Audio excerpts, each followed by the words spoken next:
Dave Schaffel in Collier County, Florida. Dave, what are you doing this week to save America? Well, I am running for Supervisor of Elections here in Mm. Collier County. I've been in this race for, probably 5 or 6 months now.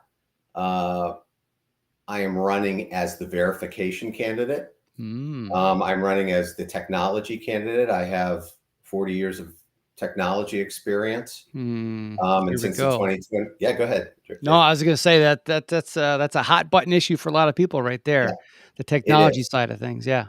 It is. And, like many Americans after the 2020 election, my antenna went up and said something's terribly wrong, I Yeah. believe. Yeah.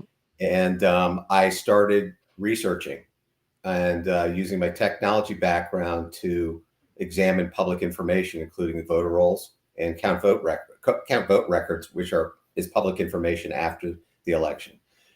And I'm also working with several great patriots across Florida who are doing the exact same thing. Mm. So it's been a movement. It's something you would wish the government would take on themselves if they were really concerned about our election systems. But no, it's Right. taking grassroots citizens to do the work. So you are not, I was looking at your website, you're not a career politician. This is your first time running for office. 2020 says, I've got to do something. You pick Supervisor of Elections. Yes, because you look at all our institutions. Our adversaries are. I consider them. They're in a revolution right now against Yeah. us, Right. and they've uh, they've been really on the rampage in our institutions. They were on a slow walk, but ever since Donald Trump was elected, now they're on a real mission to take over our institutions, all of them, Yeah. and always the last frontier for any tyranny, good tyranny, including those that we've learned from history, is the last frontier is the election system. We Right. saw it in Brazil. That's the latest.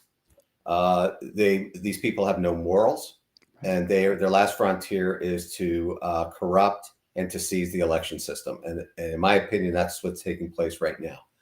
And I can tell you from the federal government is not going to help you. In my opinion, they're in on the deal. And the state of Florida, while they call our election systems the gold standard down here, that just Mm. simply is not true. Just The because gold Republicans standard. win elections doesn't mean that's true. The gold standard, you means you're using paper and only doing election day, and you're counting them at the precinct before transporting any ballots? You mean that's the gold standard that you have in Florida? I don't think Oh, so. I wish that was the statutes, but unfortunately, the statutes say otherwise. Now, as Right. supervisor of elections, I will follow, of course, all statutes as constitutional officer. But there are many things that a supervisor of elections can do that they have latitude to do certain things. And Mhm. that's what I'm proposing to do as supervisor of elections. And it's no longer just about smooth elections. Yeah. You can run a smooth election, but if the vault in the bank is open and you're just trusting it, no one's going to walk in and take the money, Right. you got a problem. So it doesn't Right. matter if you run a smooth bank. And that's where we are in our election systems. Let's dig into that process for a second. So before election season anymore, it's voter registration. Now, there's some states that are running into the issue where the law says you have to clean your voter rolls, and they're not doing it. That's obvious. What's the case in Florida? Is Florida doing, and is each county doing a good job cleaning their voter rolls? Well, it's actually a federal law. The HAVA Act of 2002, that is one of the uh, pieces of legislation, as it's the job of the state governments to make sure those voter rolls are clean. Mhm. Now, as we know, as we can see with the immigration crisis, the federal government doesn't much care about the laws that they pass in a lot of cases. This is just another one. Depends who's breaking them. It depends who's breaking them exactly. Right. Here in Florida, uh, our state constitution states that only U.S. citizens can vote. Good. Our statutes say in Florida say only U.S. citizens can vote. Mhm. However, I can tell you that that information is not getting to the supervisors of elections office in the counties in the state of Florida. And the Secretary of State of Florida has a lot to do with that. He's the bosses of the county SOEs, Mhm. supervisors of elections. And he's made a couple of appearances before the Florida legislature, and he stated, "quote There's nothing I can do about it." He admits there's a problem. "This is a federal issue, a federal problem. Go talk to Rubio and go talk to Rick Scott." That's what he said. Wow. I can tell you that that information is available. The state of Florida, for some reason, as red of a state we are, does not want the supervisor of elections to get that information to clean our voter rolls. And that is my number one priority. I know how to get those rolls. I know where they are, and I will get them, and I will clean out any illegal voters that are on our rolls. Yeah. Um, it, How do it, you, go ahead. go Go ahead. ahead.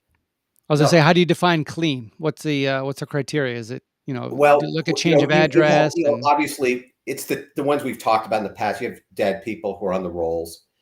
I think we have. I just looked at a person who's been dead for 6 years, who's on the inactive list, still on the voter rolls. That's an issue. Another issue is when people move out of the county into another county in the state or to a different state. right. There's ways to get that information, but I think our biggest issue right now, and the way I believe that our adversaries are planning to swipe the next election, is Mhm. through this mass illegal immigration problem.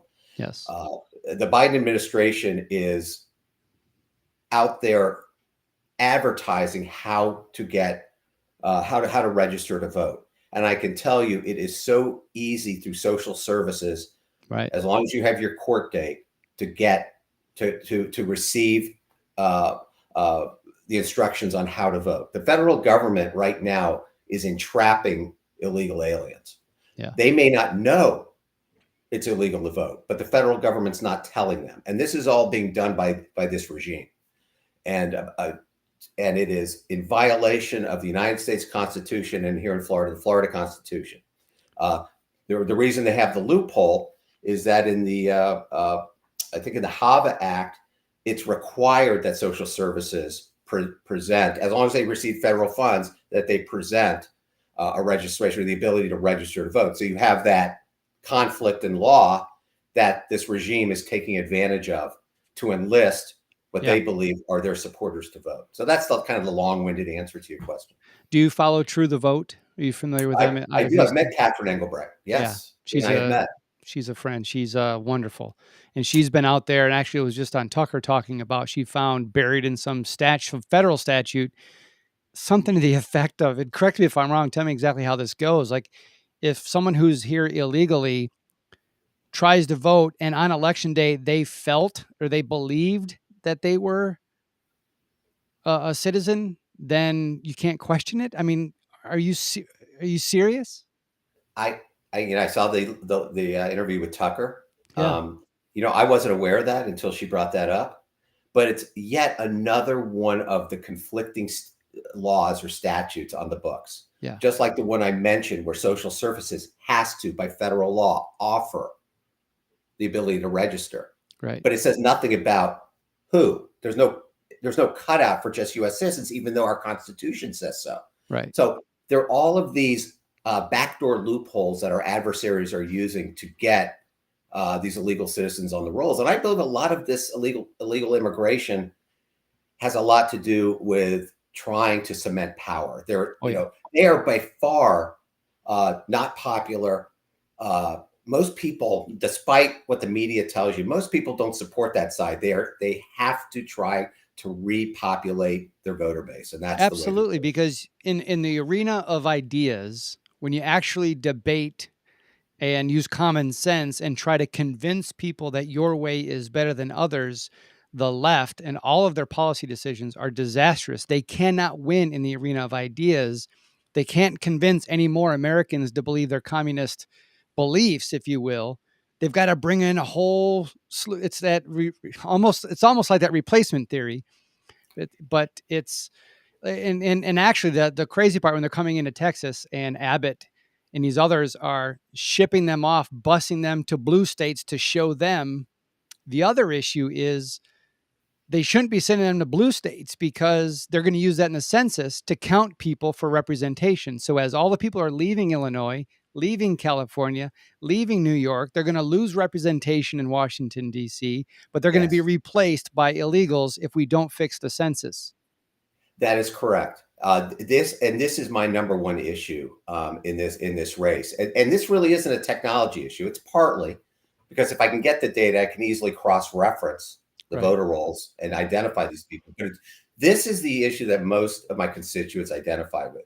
You don't have to be a technology expert. It's real easy for the normal, clear-thinking, even a traditional liberal. I'm not, because you don't see many of those in the I know. Democratic Party. Classic liberal, They right? understand that this is a problem, right? Yes. Uh, so this is my number one issue, and I can tell you, we just saw, I think, Jim Hoft Yes. just he there on his site there was an article about some DHS figures that 80% of those flights that are taken off from Texas in the dark of night, so that no one knows what's going on, they're Right. coming right here into the state of Florida. Hmm. So we know what they're up to, and despite the fact that we are almost a million plus R in Florida now. We used to be 250 plus D Right. about 4 years ago. Yeah. Our adversaries are not going to stop. They are not giving up on Florida, and they're going to use this avenue to try and get back in the game in Florida because it's the only way they have. Right. They've lost the average citizen in Florida, and Yeah. and as you can see, Jason, we have a record number of Black males, Hispanics that are coming on board the Trump train. They're Mhm. realizing what's happening politically. And like I said, and you said, they have got to regulate their voter base. They're losing it. They are really losing Yeah. it. Yeah. And that's why that's why I'm such a stickler. We are a So constitutional republic. We are not a democracy. And the fact that these guys constantly, I hate it when people refer to that's our right. country as a democracy because it's not. I don't get my rights from the mob. My rights come from God. They're supposed to be protected by the Constitution. And they keep saying democracy, democracy, our Yes. democracy, our democracy. Why? Because they want to confuse the illegals who are coming in to think, oh, Democrat Party, democracy. That's what I believe in. I just came from a socialist country. Now I'm so that's why they're gonna automatically try to get their constituents to vote. Let's talk technology for a moment. As an IT entrepreneur, through your career, you're telling me that Florida law requires every supervisor of elections to use technology. So you, as a supervisor of elections in your county, you cannot go back to paper ballots. Is that correct? You can't make that decision. It's a state thing. Yeah, Jason. We do have paper ballots in Florida, and they are stored away. But of course, you have to, by Florida law, we have to use tabulators to tabulate the vote. Yes, So the that's the supervisor issue. election has no choice. So they're put through a scanner, they're digitized, it creates an electronic record, and we have to use that tabulation. Now, I will tell you, as an information technologist, and I understand you have quite a bit of technology background as well.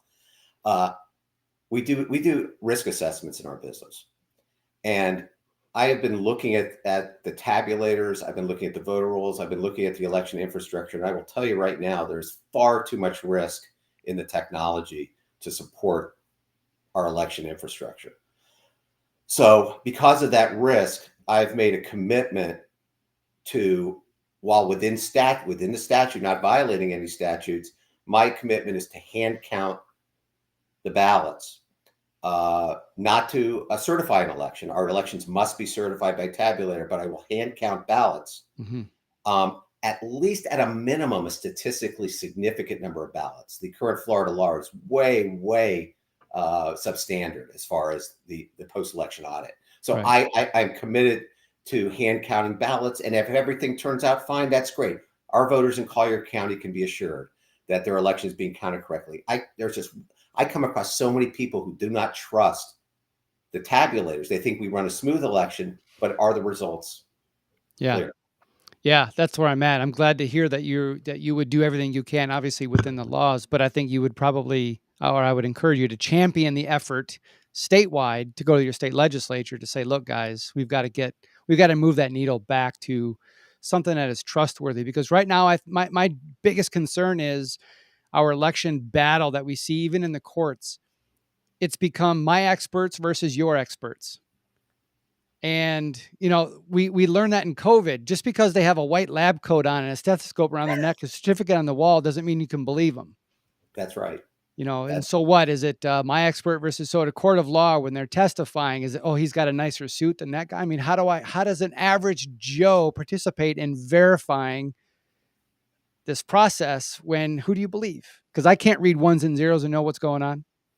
That is exactly correct. And you probably already know that these tabulators are proprietary information. They're to the vendor. Obnoxious to me. Can't believe that. You can't review the source code. Right. You would never see this kind of thing happen in the financial sector, right? You would never see the banking industry run this way without federal regulation, state regulation, and private auditing, right? Which you have in the financial sector. Plus, the customer is an auditor because they are auditing their bank statements and their credit cards, Mm-hmm. and that's why that system works. On the election side, we don't have any of that. Mm-mm. And it's a real concern. Yeah. So you're absolutely right. Absolutely right. So I'm running on validation, and we also have an issue in voter rolls. The same thing is going on in voter rolls. Yeah. Where we have seen our voter rolls are vulnerable, and there's been an attack from the outside where we've seen scripts run that change streets to another street to purposely create undeliverable mail in a county in Florida. Has it happened in Collier yet? No, but it's only a matter of time. So I want to put as many preventive measures in place so our citizens are assured our voter rolls are clean and they're secure, as well as our counts. And and if you might, you talked about legislation. I've been at the forefront of legislative advocacy in Florida. I've been to Tallahassee. I've talked to our legislators. In January, Florida had some great election integrity bills that got to committee. They were all killed.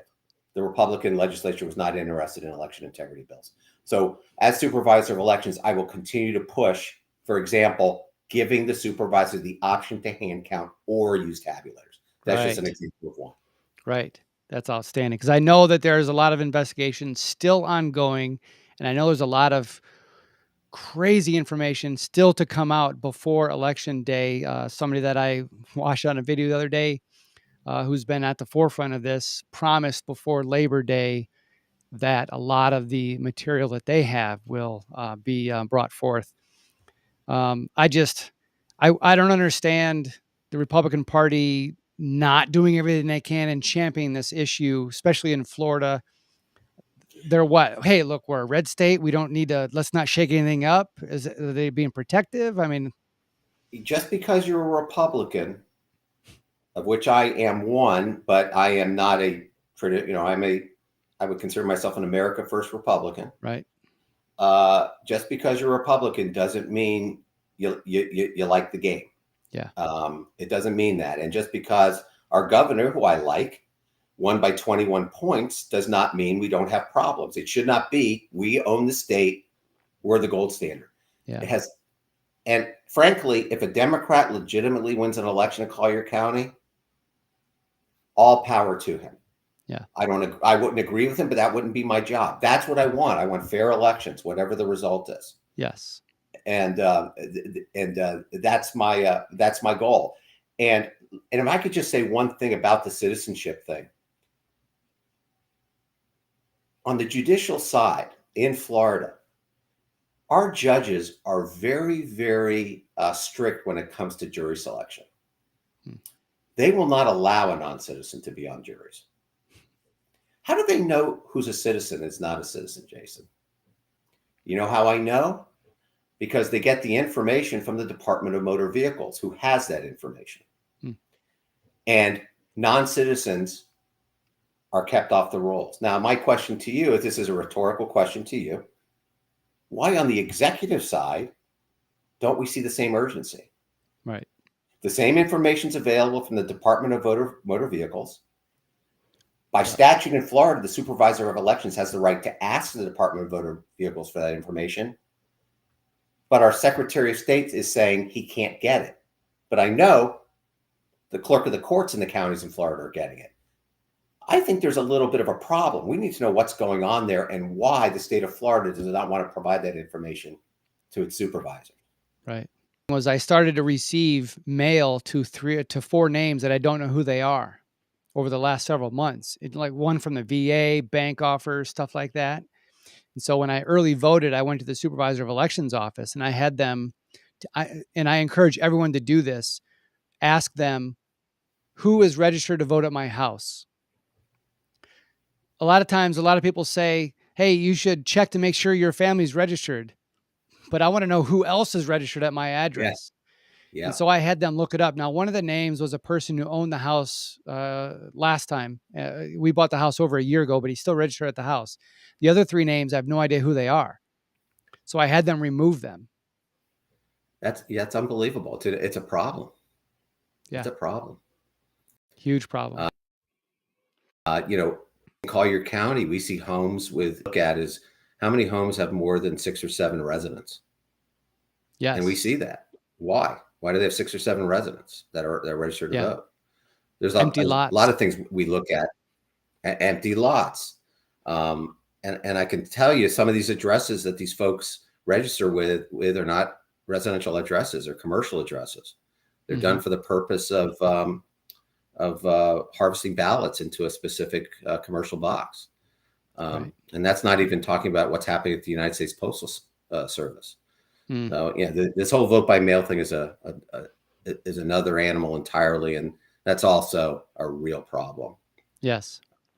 Yeah. Dave, I appreciate you coming on and telling your story a little bit. I want to have you on throughout this campaign because I want to hear more, because I know you're doing a lot of research and you're meeting a lot of people who are really focused on this issue. And I appreciate you doing that. So thank you for your service. Thank you very much, Jason. I really look forward to coming on and keeping you updated on the campaign. We've got a lot of momentum right now. Yeah. How do people get in touch with your campaign? You can go to my website at schaffelforsupervisor.com. Awesome. I'll put that in the show notes. God bless you, sir. Thank you, Jason. Look forward to talking to you down the road here. You bet.